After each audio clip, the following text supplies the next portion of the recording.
देखिए, शिवराज सिंह चौहान ने यहाँ पर चुटकी ली है और कांग्रेस का ये दावा है कि तकनीकी खराबी है, तो बीजेपी ये कह रही है फ्यूल खत्म हो गया। हमारे साथ हमारे सहयोगी सत्यविजय जुड़ गए हैं। सत्यविजय, मैं खुद शहडोल से आती हूँ और जो स्थानीय लोग हैं वो साफ तौर पर ये दावे कर रहे हैं कि फ्यूल खत्म हो गया, यानी कि कांग्रेस तो पूरी तरीके से तैयार होकर के चुनावों में ही नहीं उतरी है। और बीजेपी जो दावे कर रही है वो कहीं ना कहीं ये बताता है कि कांग्रेस के दावे कितने निराधार है, जब स्थानीय लोग ये कह देते हैं कि यहाँ पर जो फ्यूल है वो ही खत्म हो जाता है।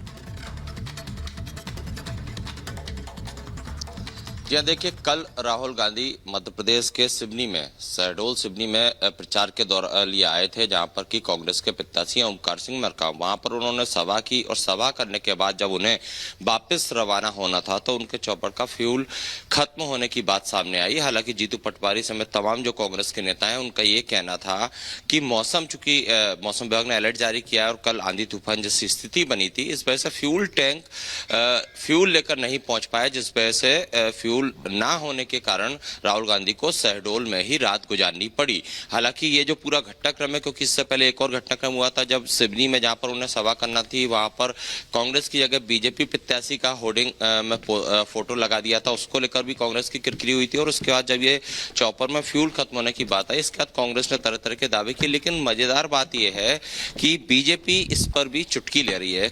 बीजेपी नेता पूर्व मुख्यमंत्री शिवराज सिंह चौहान कह रहे हैं फ्यूल खत्म होना तो ठीक है, हेलीकॉप्टर का, चौपर का, लेकिन कांग्रेस का ही फ्यूल खत्म हो चुका है। कांग्रेस बिल्कुल, यानी समझा जा सकता है कि अभी फिलहाल कांग्रेस की स्थिति इस तरह की हो चुकी है कि भारतीय जनता पार्टी एक तरफ उनकी इस स्थिति पर चुटकी ले रखी है, तो कांग्रेस खुद हताश और निराश नजर आ रही है। आगे बढ़ते हैं और अब बात करते हैं प्रधानमंत्री नरेंद्र मोदी के ताबड़तोड़ चुनावी दौरों की। आपको जानकारी दें कि मिशन 400 के टारगेट को पूरा करने के लिए लगातार प्रधानमंत्री नरेंद्र मोदी अलग अलग राज्यों के चुनावी दौरे पर गए, लेकिन सबसे बड़ा फीडबैक जो कहीं से मिल रहा है और सबसे बड़ा बीजेपी का प्रचार कैंपेन अगर कहीं चल रहा है तो वो साउथ में गए और एक बार फिर मिशन साउथ के लिए प्रधानमंत्री नरेंद्र मोदी रवाना होने जा रहे हैं। देखिए रिपोर्ट।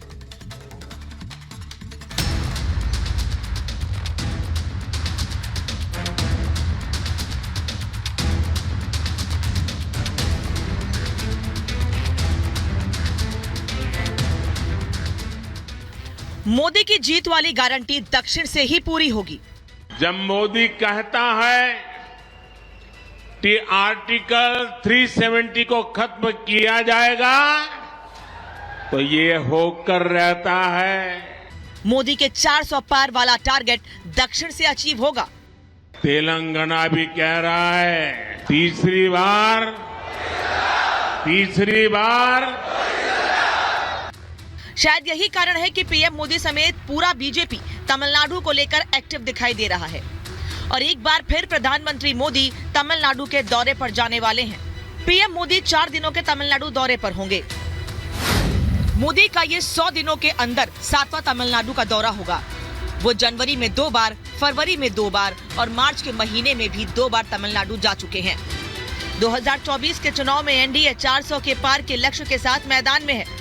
बीजेपी की अगुवाई वाले गठबंधन को इस आंकड़े तक पहुंचने के लिए दक्षिण के किले को फतेह करना काफी अहम है। मोदी का तमिलनाडु दौरा कोई संयोग नहीं बल्कि एक सोचे समझे प्रयोग के तौर पर देखा जा रहा है, क्योंकि इस बार 39 सीटों वाले राज्यों में बीजेपी 23 सीटों पर चुनाव लड़ रही है। वहीं पीएमके के साथ गठबंधन पर 10 सीटें दी हैं। इसके अलावा जीके वासन की पार्टी तमिल मनीला कांग्रेस 3 सीटों पर चुनावी मैदान में है। एएमएमके को 2 सीट और 1 सीट पर एनडीए के समर्थन से निर्दलीय के रूप में पनीर सेल्वम है। तमिलनाडु की आबादी करीब 7.2 करोड़ है और राज्य की छोटी छोटी स्थानीय जातियों पर पकड़ रखने वाली पार्टी ही मजबूत स्थिति में होती है और शायद इसीलिए बीजेपी ने छोटे और स्थानीय दलों को तवज्जो दी है।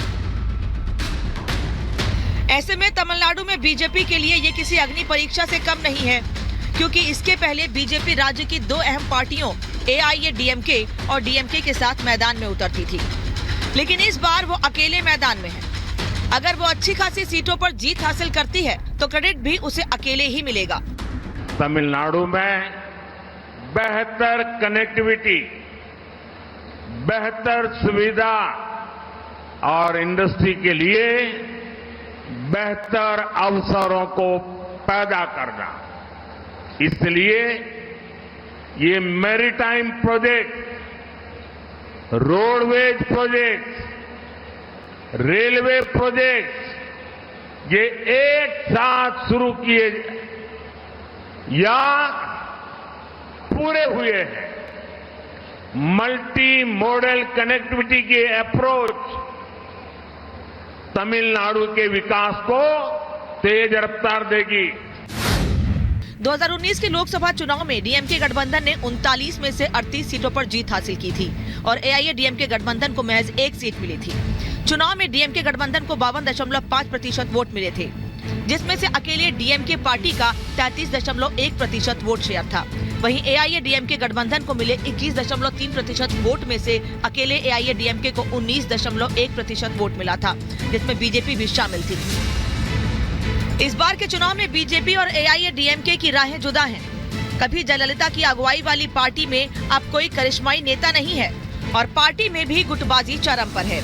ऐसे में बीजेपी उम्मीद लगाए बैठी है कि कांग्रेस और डीएमके के विरोध वाला वोट एआईएडीएमके की जगह सीधे बीजेपी के खाते में जाएगा और इसलिए बीजेपी का फोकस तमिलनाडु पर बढ़ गया है। माना जा रहा है कि पीएम मोदी के दौरान उन सीटों पर ज्यादा फोकस किया जा रहा है जहां बीजेपी की जीत की संभावना ज्यादा है। राज्य की 6 सीटों पर साउथ चेन्नई, वेल्लोर, पेरम्बलूर, कोयम्बटूर, नीलगिरी, विरुद्धनगर में जीत की संभावना ज्यादा है। मोदी की 400 सीट वाली गारंटी पर जाने माने राजनीतिक रणनीतिकार प्रशांत किशोर भी मुहर लगा रहे हैं। उन्होंने दावा किया है कि बीजेपी दक्षिण और पूर्वी राज्यों में अपनी सीटों में इजाफा करेगी। बेशक दिल्ली का रास्ता उत्तर से होकर जाता है, लेकिन मोदी के 400 पार वाला लक्ष्य दक्षिण से ही पाया जा सकता है और इसलिए पीएम मोदी एक बार फिर दक्षिण के राज्य तमिलनाडु दौरे पर जा रहे हैं। Bureau report, republic Bharat.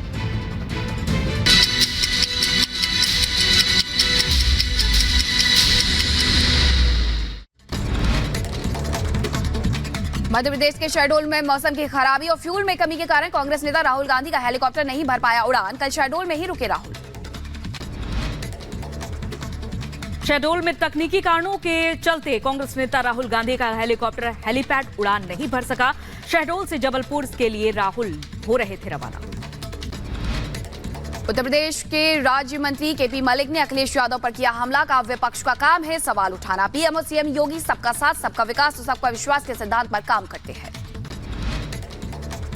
Congress के वायरल हुए पोस्टर पर बोले सीएम मोहन यादव। कहा, इससे पता चलता है कि कांग्रेस कितनी गंभीर है। ऐसा लगता है जैसे उन्होंने चुनाव से पहले ही हार मान ली हो।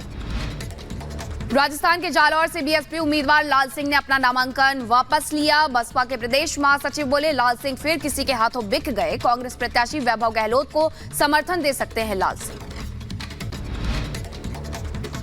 बीजेपी नेता शहनवाज हुसैन का विपक्ष पर हमला। कहा, यूपी में 0 पर आउट हो जाएगी सपा, बसपा और कांग्रेस। उत्तर प्रदेश में 80 में से 80 सीट भारतीय जनता पार्टी के खाते में आएगी। और वहीं कंगना पर टिप्पणी करने को लेकर के प्रदेश अध्यक्ष डॉक्टर राजीव बिंदल ने कांग्रेस को चेतावनी दी है। कहा, अगर कांग्रेस कंगना रनौत पर इस तरीके से टिप्पणी करेगा तो माफी नहीं मिलेगी। पंजाब के फरीदकोट लोकसभा सीट के बीजेपी उम्मीदवार हंसराज हंस का किसानों ने विरोध किया। किसानों और पुलिस के बीच हुई धक्का मुक्की। कांग्रेस नेता विक्रमादित्य सिंह